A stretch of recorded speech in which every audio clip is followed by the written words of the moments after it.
Estamos de regreso y vamos a nuestra sección en la opinión de Fer Cuevas, a quien damos la bienvenida esta tarde.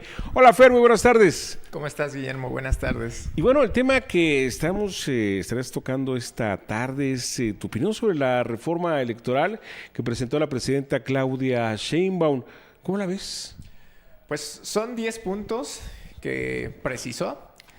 Todavía como tal no tenemos la iniciativa y la verdad es que analizarla sería de una manera muy general, honestamente. Sí, es el anuncio que hizo a medios en la conferencia de prensa. Pero como tal, es cierto lo que dices, no ha sido entregada en este caso a la Cámara de Diputados, que será la Cámara que la recibirá. Efectivamente. Y la analizará la propuesta formal ya como tal, ¿no? Sí, para saber específicamente a qué se refiere con ciertos puntos, porque ha causado furor. Yo creo que también es como estrategia de parte de la presidenta el lanzar la bomba y decir, bueno, que se discuta de manera pública estos 10 puntos. Pero me parece que de inicio el primer análisis que podemos hacer es que se queda corto en el tema de que no incluye a la oposición. Hemos criticado mucho hoy a la oposición, sin embargo, la oposición sí tiene algunas propuestas para enriquecer, fortalecer esta reforma electoral y pareciera que a partir de ahora, como ya no se requiere de los votos de la oposición, tampoco se le está escuchando a la oposición. No se le está tomando en cuenta, eso es cierto, ¿eh? Para nada, ¿no? Y bueno, ella menciona 10 puntos que me gustaría tocar. Creo que uno de los más importantes es la reducción de 32 senadores. Senadores, sí. ¿Por qué vamos a tocar este punto en especial? Se eligen 64 senadores, 2 por cada estado. Es decir, el partido que gana se lleva pues prácticamente esos 2 senadores. Entonces estamos hablando que ahí son 64 senadores. Y se eligen otros 32 senadores por primera minoría o lo que a veces coloquialmente decimos el mejor perdedor o el segundo lugar.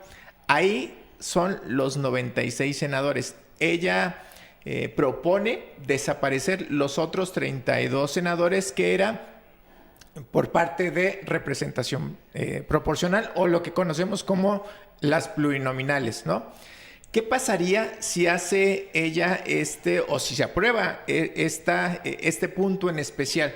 Pues prácticamente quien gane toma las decisiones en el Senado. Tendrá la Cámara total. Habrá una sobrerepresentación en todo caso, ¿no? Es correcto. Habrá una sobrerepresentación y lo vamos a poner de esta manera, como ahora ha pasado. Por ejemplo, el caso de Oaxaca. Morena ganó estos 2 senadores, que es Luisa Cortés y Antonino Morales. Ahí están los 2 senadores de Oaxaca. Gana el segundo lugar, que es del Verde, Laura Estrada Mauro, que también es de Morena, pero digamos que entró por el Verde, ¿no? Efectivamente, ahí van 3 senadores. Entonces, prácticamente ahí tendrían todo el poder en el Senado. Ya no habría oposición. Los de representación proporcional un poco hacen este contrapeso, que de hecho yo creo que eso es lo que se tendría que estar discutiendo en estos temas, la sobrerepresentación. Un punto muy importante. El otro punto que no lo veo aquí, y espero verlo en la letra de la iniciativa, es cuáles van a ser los candados para evitar que tengamos candidatas y candidatos financiados por el crimen organizado. Ese es un tema importantísimo, porque lo hemos visto, ¿eh? No es una fantasía está claramente ejemplificado con este presidente municipal de Tequila, financiado y siguiendo instrucciones del crimen organizado como tal. Efectivamente, entonces... Y en la historia ha habido muchos otros, ¿no? Pero recientemente ese. Y de los que seguramente nunca sabremos, a no ser que sean denunciados y sean exhibidos públicamente. Pero yo no veo esos filtros que tienen que darse en los partidos políticos para no candidatear y que si llegaran a candidatear, pues que estas candidaturas se cayeran. Otro punto que me parece muy importante es que yo no veo cómo le permitan a la ciudadanía escoger a los que van a aparecer en las boletas. Porque prácticamente los partidos políticos son quienes ponen a sus candidatas y candidatos. Y en pocas palabras, te ponen el menú. Y a lo mejor del menú que te están poniendo, tú, Guillermo, tú dices, la verdad es que nada de lo que aparece en el menú a mí me gusta. ¿Y cómo se ve reflejado esto? En la apatía, en la baja participación ciudadana. Y eso ha sido histórico, que hay candidatas y candidatos que los ponen por un tema de lealtad únicamente. Pero no le preguntan a la ciudadanía. Es más, ya no le preguntan ni a sus militancias para poder escoger a sus candidatas y candidatos, y tampoco lo veo. Me parece muy corta todavía estos 10 puntos que plantea la presidenta, y que además tendría que buscar mejores mecanismos de participación ciudadana. El que se concentren más en temas de los bots, me parece que es un tema irrelevante. Y sí, deja de lado la participación ciudadana totalmente. Sí, y un tema más relevante, y me parece incluso retrógrada, es disminuir el tiempo que se le concedía en radio y televisión, de más de 40 minutos a 35 minutos, 38 minutos, me parece.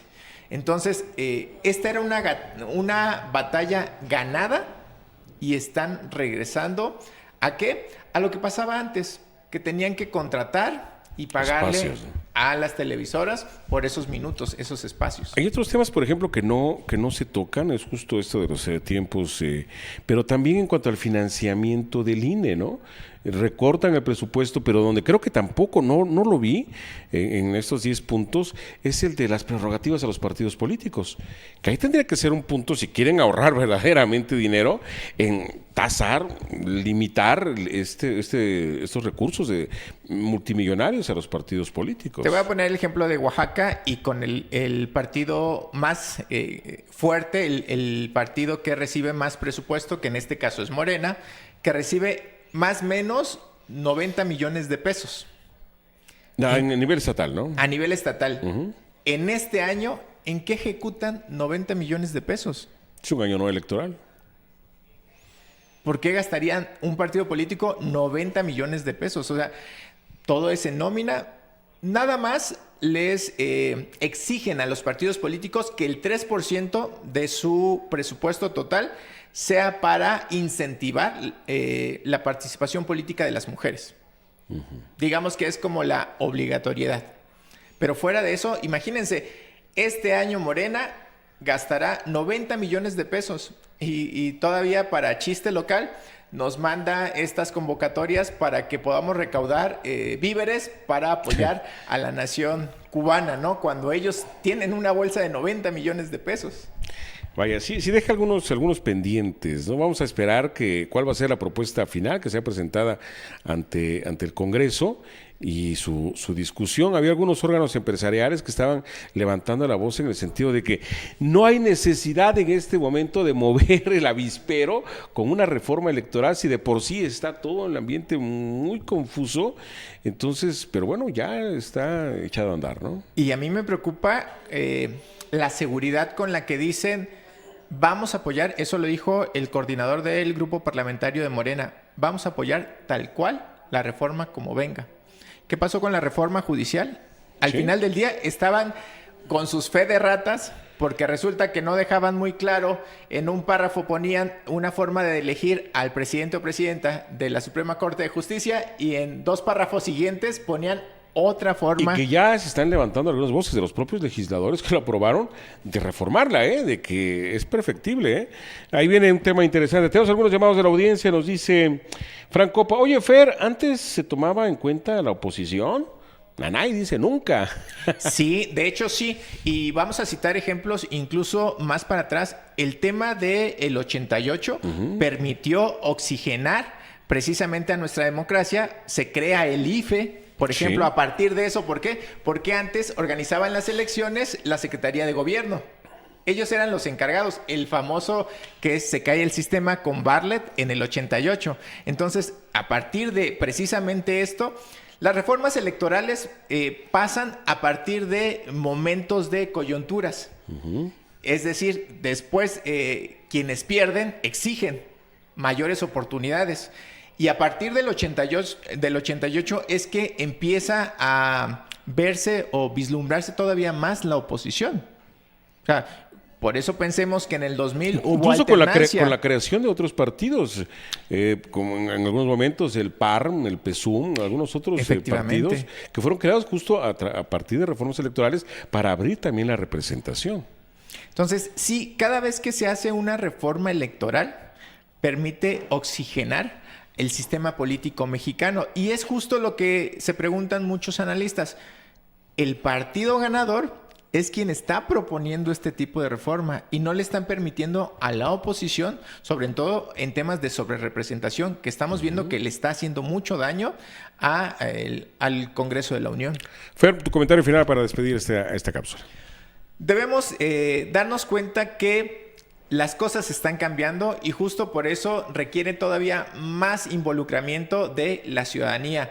A no ser que podamos ser partícipes de estas reformas electorales, pues prácticamente le estamos dejando al poder que decida cómo va a seguir teniendo el poder. Ya lo dice la canción de Molotov, ¿no? Dale más poder al poder. Fer, gracias. Un gusto, Guillermo. Nos vemos la próxima semana y despedimos ya febrero. Ya estaremos en marzo la próxima semana. A ver cómo nos va con esta reforma. Se fue el primer bimestre del año rapidísimo, en un parpadeo, ¿no? Sí. Gracias a usted por habernos acompañado en una emisión más de Ahora Oaxaca Noticias. Mañana aquí lo esperamos, 6 de la tarde. Gracias, hasta entonces.